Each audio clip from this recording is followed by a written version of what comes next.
Hello aspirants, class एमएट academy में आपका स्वागत है। और कैसा रहा आप लोगों का एग्जाम?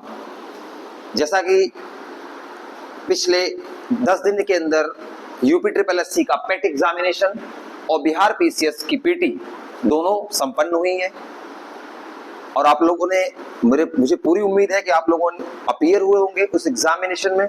और जो यहाँ से पढ़ाया गया, जो हमारे ऑफलाइन और जो हमारे डेमो क्लासेस में ऑनलाइन यूट्यूब चैनल पे जो क्लासेस पढ़ी हैं, वहां से कई क्वेश्चन सीधे एग्जाम में आए हुए हैं।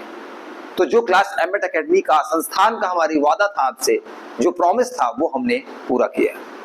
अब क्वेश्चन कहां से आए हैं आप लोग वो मुझे दिखाना है। क्यों?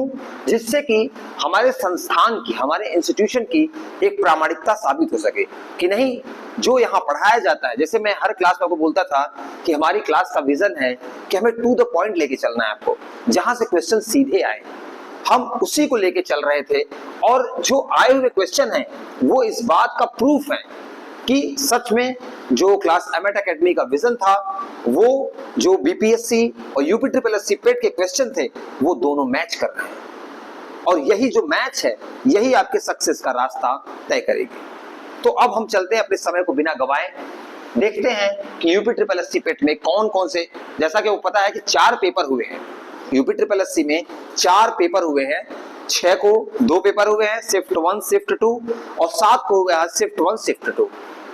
और क्या क्या आपके स्कोर हो रहे हैं वो भी आप कमेंट बॉक्स में कमेंट करिए, क्योंकि इसी के बेस पे जो भी वैकेंसी यूपी में आने वाली है, चाहे वो लोअर पीसीएस की हो, चाहे वो लेखपाल की हो, चाहे वीडियो की हो, वो इन्हीं से फिल की जाएंगी। और आने वाले समय में जैसे ही लेखपाल या वीडियो की वैकेंसी आती है, हमारी संस्थान आपके लिए फिर से फ्री में चैनल प्रोवाइड कराएंगी। और अगर आपको ऑफलाइन ज्वाइन करना है तो आप हमारे दिल्ली के संस्थान यहाँ बत्रा पे है, आप जो हमारा यूट्यूब पे हमारा नंबर जो शो होता है उस पर आप कांटेक्ट करिए हमारे, और आके आप ऑफलाइन क्लास भी ले सकते हैं। तो ये आज का ही नहीं है, आने वाले फ्यूचर की भी बात हमारे संस्थान में की जा रही है, जिससे कि जो ये सफर शुरू हुआ है पेट का, वो आपके सरकारी नौकरी पाने तक पूरा हो सके। तो अब हम चलते हैं अपने पेट के क्वेश्चन को डिस्कस करने की ओर। तो देखिए, कई क्वेश्चन हमारे सीधे लेक्चर से आए हुए। मैं बता रहा हूं आपको, करंट अफेयर की बात करें तो एक क्वेश्चन देखिए, आप हमारे जाके करंट अफेयर में देखेंगे आप, मैंने आपको पुरस्कार वाला एक क्लास कराया था जिसमें हमने पद्म पुरस्कार की बात की थी, आपको याद होगा, जिसमें हमने बात की थी किसकी? पद्म पुरस्कार की, जिसमें हमने बताया था कि इसमें 3 श्रेणियां होती है, पद्म विभूषण और पद्म भूषण और पद्म श्री। 3 श्रेणियों की बात की थी मैंने। और इसमें मैंने आपको बताया था कि कितने पुरस्कार टोटल दिए गए हैं, और मैंने और डिटेल में बताया था कि कितनी महिलाओं को दिया गया है, कितने मरणोपरांत मिले हैं। बट क्वेश्चन कहां से आ गया? देखिए, जो मैंने बताया था कि टोटल कितने दिए गए, 139। ध्यान से देखिए, मैं आपको कैमरे पे दिखाना चाहता हूं, यही हमारे संस्थान की जो एक कहते हैं ना प्रामाणिकता, कि सांच को आंच नहीं है, जो सच है वो हम वही आपको दिखाएंगे। देखिए, ये रहा, ये पेपर है पेट का 6 तारीख का, सेकंड शिफ्ट का। सीधे क्वेश्चन आया हुआ है, 2025 में कुल कितने पद्म पुरस्कारों की घोषणा की गई है? ऑप्शन पहला 139। सीधा क्वेश्चन हमारे लेक्चर के करंट अफेयर की सीरीज जो हमारी फ्री में चलाई गई थी आप लोगों के लिए, उससे सीधा क्वेश्चन आया हुआ है पद्म पुरस्कार से रिलेटेड, कि पद्म पुरस्कार की संख्या कितनी है। हमारे संस्थान ने और भी इसमें डिटेल में बताया था, ऐसा नहीं है कि हम केवल यही तक रुके थे। हमने इसमें ये भी बताया था कि महिलाओं को कितना मिला है, मरणोपरांत कितना मिला है, कितने पद्म विभूषण मिले, कितने पद्मश्री मिले हैं। ये तो काफी ऊपर क्वेश्चन पूछा तो सही होना ही था हमारे स्टूडेंट्स का। अगर इसके अंदर भी जाते तो हमारा लेक्चर उसके लिए सफिशिएंट था। ये हमारे लेक्चर की ऑथेंटिसिटी है कि कितनी गहनता के साथ, कितने डेप्थ में जाके हम पढ़ाते हैं आपको। तो बिल्कुल यही हम आपको दिखाने के लिए ये लेक्चर लेके आए, जिससे आपको समझ में आ सके कि आप बहकावे में ना पड़े किसी के, कि कोई चैनल डिजिटल बोर्ड ले आया है या कुछ लंबी बातें कर रहा है तो आप सोचिए कि नहीं, उनका कंटेंट बहुत अच्छा है। कंटेंट अच्छे होने के लिए इंस्टीट्यूशन को मेहनत करना होता है, और वो मेहनत आपको हमारे संस्थान में दिखेगी। अब हम आपको दिखाएंगे सेकंड क्वेश्चन। देखिए, सेकंड क्वेश्चन आपको हम करंट अफेयर की सीरीज दिखाते हैं। अभी हम साइंस भी बताएंगे कहां कहां से क्वेश्चन हमारे लेक्चर से आए हुए हैं, और कई ऑफलाइन से आए हुए हैं, और कई ऑनलाइन जो हमारे डेमो क्लासेस हमारे चैनल पे पड़ी हुई है क्लास एमएट एकेडमी पे, वहां से सीधे आए हुए हैं। जैसे देखिए यहाँ पे क्वेश्चन आया हुआ है, मैं आपको दिखाता हूं। जब मैंने दिवस डिस्कस किया था कि कौन सा दिवस मनाया जाता है, तो मैंने आपको, जाइए आप देखिएगा, जो डे वाला जो मेरा चैप्टर है करंट अफेयर में, उसमें मैंने आपको पढ़ाया था क्या, प्रवासी भारतीय दिवस। याद है आप लोगों को? प्रवासी भारतीय दिवस ये क्यों मनाया जाता था, मैंने वो डिटेल में बताया था इसको, कि गांधी जी जब 1915 में लौट के आए थे, तो उसी के उपलक्ष्य में ये मनाया जा रहा है। तो इसमें क्या पूछा था, इसमें मैंने वहां पढ़ाया था कि इस साल कहां मनाया जा रहा है, तो इस साल कहां मनाया गया था, भुवनेश्वर उड़ीसा में। कहां मनाया जा रहा है, भुवनेश्वर उड़ीसा। और देखिए सीधा क्वेश्चन जो 6 तारीख का सेकंड पेपर शिफ्ट पेपर था, आप ये देखिए, 18वां प्रवासी भारतीय दिवस सम्मेलन 2025 कहां आयोजित किया गया। देखिए पहला ऑप्शन हैदराबाद, दूसरा अहमदाबाद, तीसरा नई दिल्ली, चौथा भुवनेश्वर। सीधा क्वेश्चन भिड़ा हुआ है, सीधा हिट हुआ है। यही हमारे संस्थान की ऑथेंटिसिटी है कि आपको फालतू का आपको कहानियों में उलझाना और लंबे लंबे भाषण देने का मतलब नहीं है। हमारे संस्थान का विजन यही है कि हम आपको जो पढ़ाएं वहां से सीधा क्वेश्चन है। आप देखिए कि हमारे एक एक लेक्चर से 2-2 क्वेश्चन, 3-3 क्वेश्चन, एक एक क्वेश्चन, कहीं ना कहीं जो टॉपिक पढ़ाया गया वहां से क्वेश्चन सीधे आए हुए। और यही दिखाता है कि कितने प्रामाणिक तरीके से हम कंटेंट आपके लिए बनाते हैं। ठीक, तो आप समझ पा रहे होंगे क्वेश्चन कहां कहां से बने हुए। करंट में और देखिए, मैं आपको और करंट में दिखाता हूं आपको। अच्छा, एक क्वेश्चन करंट का है। हाँ, जब मैंने आपको अभ्यास कराया था, आपको याद होगा, अभ्यास, युद्ध अभ्यास मैंने कम से कम 15-20 डिस्कस किए थे। एक पूरा चैप्टर हमने, एक लेक्चर हमने पूरा अभ्यास ही पढ़ाया था कि किस देश के बीच में कौन सा अभ्यास, मालाबार अभ्यास, कौन कौन सा अभ्यास में पढ़ाया था ना, वहां से सीधा क्वेश्चन आया हुआ है। तो फ्रेंड्स आप एकदम ये समझिए कि जो चीजें पढ़ाई जा रही हैं वहां से क्वेश्चन आते हैं। ठीक है, अब देखिए सीधा क्वेश्चन आया हुआ है यहाँ पे, अभ्यास साइक्लोन। देखिए अभ्यास साइक्लोन 2025 भारत और किस देश के बीच आयोजित किया गया। आप जाके देखिए लेक्चर में, सीधा हमने पढ़ाया है, कम से कम 20 अभ्यास पढ़ाए, वहां से एक क्वेश्चन आया है। सीधा आंसर इसका क्या होगा, मिस्र। तो ऐसे ही आप जो चीजें आप पढ़ाई जाए, देखिए ऐसा तो हो नहीं सकता कि मैं आपको एक लाइन बता दूं वो सारी चीजें हो जाए, वो सारी चीजें, वो संभव नहीं है।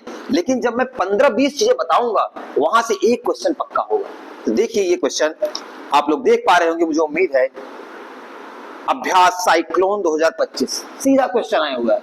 अब देखिए करंट अफेयर में ये 100 क्वेश्चन का पेपर है, जिसमें करंट अफेयर का कुछ वेटेज है। 3-4 क्वेश्चन हमारे सीधे लेक्चर, डेमो लेक्चर से आ रहे हैं। अगर आप ऑफलाइन हमारे लेक्चर, ऑफलाइन क्लासेस ज्वाइन करेंगे तो आप सोचिए, आप अगर 15 क्वेश्चन आ रहा है तो 10 to 12 तक आप हिट कर सकते हैं। और अगर आपने करंट अफेयर में इतना बढ़िया कर दिया ना, फिर आपका स्कोर अच्छे से 80 के अराउंड जाएगा। फिर आप किसी भी वैकेंसी के लिए एलिजिबल रहेंगे, जो कि पेट का लक्ष्य होता है। तो आप देखिए यहाँ पे कि साइक्लोन मिस्र के साथ हुआ था, इंडिया। अच्छा, ये नहीं है कि केवल साइक्लोन, हमने कम से कम 12 से 15 सैन्य अभ्यास कराए हैं, 1-2 नहीं, जिससे कि अगर कहीं वो उलझाए भी तो हमारे स्टूडेंट्स को कहीं दिक्कत ना हो। ठीक, तो देखिए हमारे टॉपिक की ऑथेंटिसिटी, कि हमने जो टॉपिक पढ़ाया वहां से सीधा सीधा क्वेश्चन आया हुआ है। ठीक, तो आप इन चीजों से समझ पा रहे होंगे कि हमने जो टारगेट किया, हमने जो आपको पढ़ाया, वहां से क्वेश्चन किस प्रकार से हिट हुए हैं। ठीक, तो ये चीजें आपको समझनी होंगी। देखिए अब हम करंट अफेयर का लगभग, इसमें मुझे लगता है 5-6 क्वेश्चन था। हाँ, एक और क्वेश्चन मैंने आपको बताया था। देखिए जब मैंने दिवस वाला बताया था तो उसमें मैंने कई सारे दिवसों को डिस्कस किया था, जैसे ओजोन दिवस, ओजोन दिवस था, या और भी थे, विश्व पृथ्वी दिवस। जब हमने दिवस वाली लेक्चर पढ़े थे उसमें हमने ये सब डिस्कस किया था। तो उसमें हमने एक चीज और डिस्कस किया था, कौन सा, पर्यटन दिवस। जाके देखिए आप लेक्चर, वहां पे पर्यटन दिवस भी डिस्कस किया गया है। विश्व पर्यटन दिवस ये किस तारीख को हमने बनाया गया? 27 सितंबर। ये एक लेक्चर में डिस्कस किया गया। और मैं आपको बता दूं सबसे अच्छी बात कि यूपी ट्रिपल एससी में ये आया क्वेश्चन, ट्रिपल एससी पेट में, और ये क्वेश्चन आ गया बिहार पीसीएस में। अब ये आप सोचिए, एक लेक्चर से दो डिफरेंट एग्जाम के दो क्वेश्चन भिड़े हुए हैं। ओजोन दिवस भी पढ़ाया गया है और पर्यटन दिवस भी पढ़ाया गया है। तो इस प्रकार से हमारा कंटेंट आपके लिए कितना उपयोगी है, कितना यूजफुल है, आपको समझना चाहिए। और फिर आप अगर इसी प्रकार से अगर जितना लेक्चर पढ़ाया गया होगा, अगर आप वो करके रिवाइज करके जाएंगे, निश्चित रूप से मैं आपको बता रहा हूं वहां पे आपका क्वेश्चन गलत होने की चांस है ही नहीं। मैं आपको अब करंट लगभग मैंने करा दिया यहाँ पे कि कितने क्वेश्चन, कम से कम 4 से 5 क्वेश्चन सीधे लेक्चर से आए हैं। और सेकंड शिफ्ट का मैं एक दिन बताऊं आपको, जो 7 तारीख को सेकंड शिफ्ट था, मैं आपको बताता हूं 7 तारीख को जो सेकंड शिफ्ट था उसके करीब करीब पॉलिटी के क्वेश्चन, सारे क्वेश्चन हमारे लेक्चर से। जैसे एग्जांपल मैं आपको दिखाता हूं, देखिए सांच को आंच नहीं होती।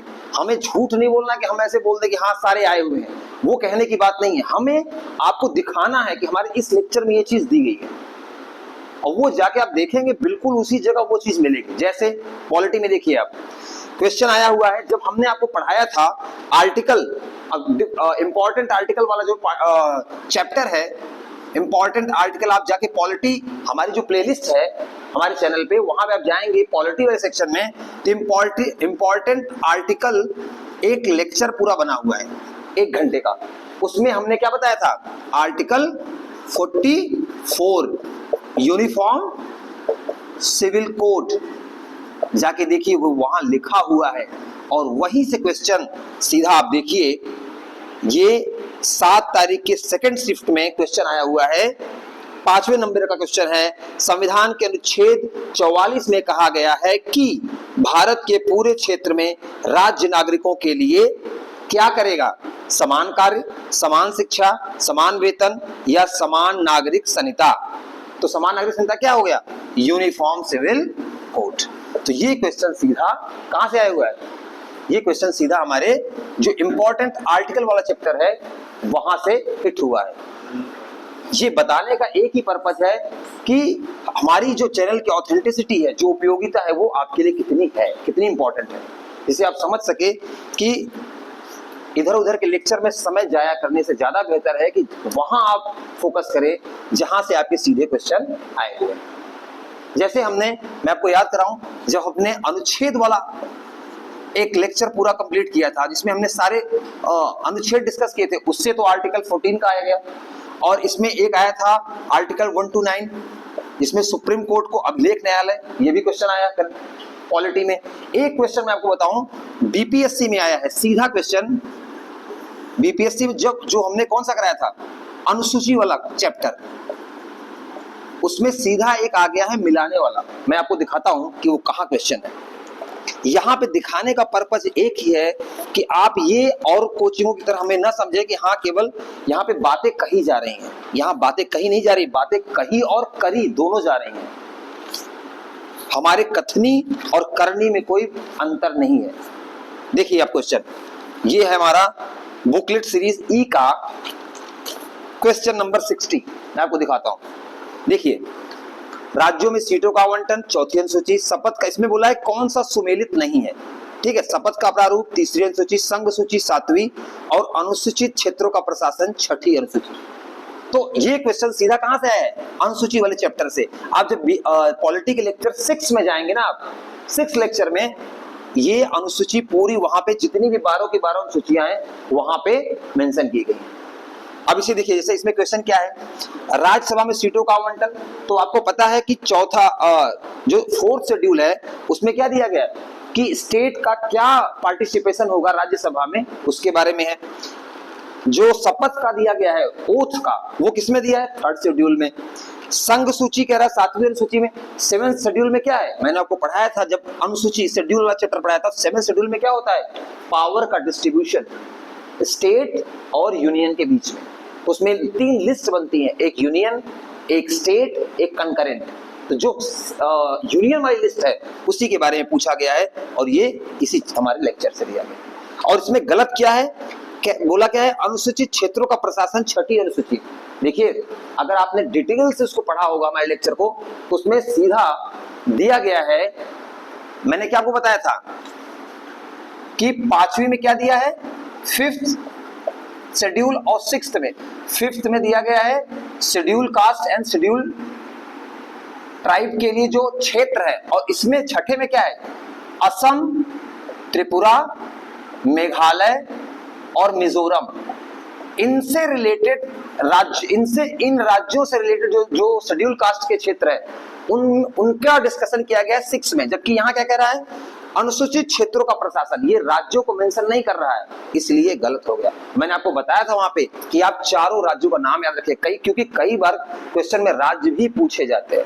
अगर वो क्वेश्चन को और टफ बनाया गया तो आसान, हमारे लेक्चर के हिसाब से आसान क्वेश्चन है। अगर हमारा आपने लेक्चर देखा है ना तो ये भी आसान है, क्योंकि अगर एक लेक्चर और एक डेप्थ और नीचे जाएंगे तो भी आप ये क्वेश्चन यहाँ सॉल्व कर सकते हैं, क्योंकि कई बार राज्यों का नाम पूछता है, वो हमने डिस्कस किया है। असम, त्रिपुरा, मेघालय, मिजोरम में शेड्यूल कास्ट, ये किसमें आएगा, शेड्यूल एरिया 6 शेड्यूल में। तो यहाँ से क्वेश्चन सॉल्व होता है। तो आप देखिए कि चाहे वो करंट अफेयर हो, चाहे वो पॉलिटी हो, हमारे लेक्चर कितने उपयोगी आपके लिए साबित हो रहे हैं। अब रही बात साइंस की, मैं आपको बताता हूँ साइंस कहाँ कहाँ। साइंस तो ये समझ लीजिए कि बीपीएससी में इस बार न्यूमेरिकल लेवल पे गया है, और हमने आपका जो हमारे पीवाईक्यू हमने आपका डिस्कशन किया था, वहां पे कई न्यूमेरिकल मैंने आपको सॉल्व करके इसीलिए दिखाए थे, जिससे कि अगर न्यूमेरिकल आ जाए तो वहां आप फंसे नहीं। और जो फॉर्मूलाज हमने वहां डिस्कस किए ना, मैं आपको बता रहा हूँ, जाके लेक्चर देखिए आप साइंस का, जो मैंने आपको पढ़ाया था। कौन सा, एक फोर्स वाला चैप्टर था, एक वर्क वाला चैप्टर था। इन चैप्टर से सीधे न्यूमेरिकल क्वेश्चन आए हुए सॉल्व करने वाले। और मैंने वहां पे आपको, आप जाके लेक्चर देखिए, मैंने आपको सीधा लिखवाया था कि वर्क क्या होता है, F इंटू डी। जाके आप देखिए वहां फार्मूला लिखा हुआ है, और इसी फार्मूले पे सीधा बीपीएससी ने क्वेश्चन पूछा है सर। इसी फार्मूले पे ये दिखाता है लेक्चर की कमांड के किस रेंज में पढ़ाया गया, कि सीधे क्वेश्चन वहां से उस फार्मूले के बेस पे आए हैं। अब वहां मल्टीप्लाई तो आपको करना आना ही चाहिए, क्योंकि अब ये चीजें तो हम आपसे इतना अपेक्षा रखते हैं। ठीक है, जैसे मैं आपको दिखाता हूं कि कौन सा क्वेश्चन था जो F इंटू डी, जो वर्क डन होता है, फोर्स इंटू डिस्प्लेसमेंट, उससे रिलेटेड कौन सा क्वेश्चन था।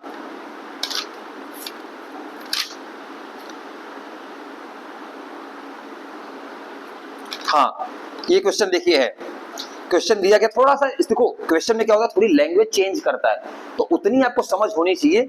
बाकी ये फार्मूला यही जो क्या कह रहा है, बुकलेट नंबर ई है और इसमें क्वेश्चन नंबर 126 है। बैलों की एक जोड़ी खेत जोतते समय हल पर 140 न्यूटन का फोर्स लगाती है। क्या ये बीपीएससी में देखिए क्वेश्चन आया है, सीधा हमारे पढ़ाए हुए क्लास के फार्मूले से कह रहा है 140 न्यूटन का फोर्स लगाती है। तो यहाँ पे एफ क्या हो गया, 140।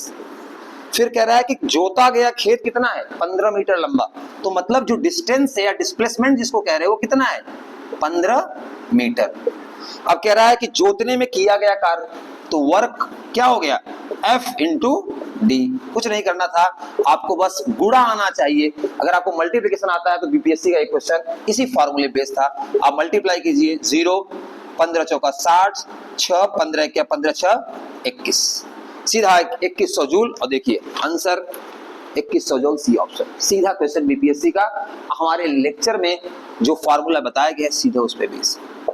तो बस आप कुछ मत करिए, हमारे लेक्चर देखिए, रिवाइज करिए और जाइए एग्जाम दीजिए। तो चीजें ऐसे ही हैं, और भी कई सारे क्वेश्चन हैं, हम आने वाले लेक्चर में और डिटेल में आपसे डिस्कस करेंगे कि कितने उपयोगी हैं हमारे लेक्चर की जो सीरीज आई थी। तो इसी प्रकार आप लोग, अब आपको समझ में आ रहा होगा जो हम कह रहे थे, जो हमारे कोचिंग का, हमारे जो इंस्टीट्यूट का विजन था कि हमारे कथनी और करनी में कोई अंतर नहीं होगा, हमने जो किया, वो जो हमने कहा वो हमने करके दिखाया। बस यही साबित करने के लिए हम ये लेक्चर बना रहे हैं, आपको दिखा रहे हैं। तो आप मेहनत करते रहिए और जुड़े रहिए हमारे चैनल से।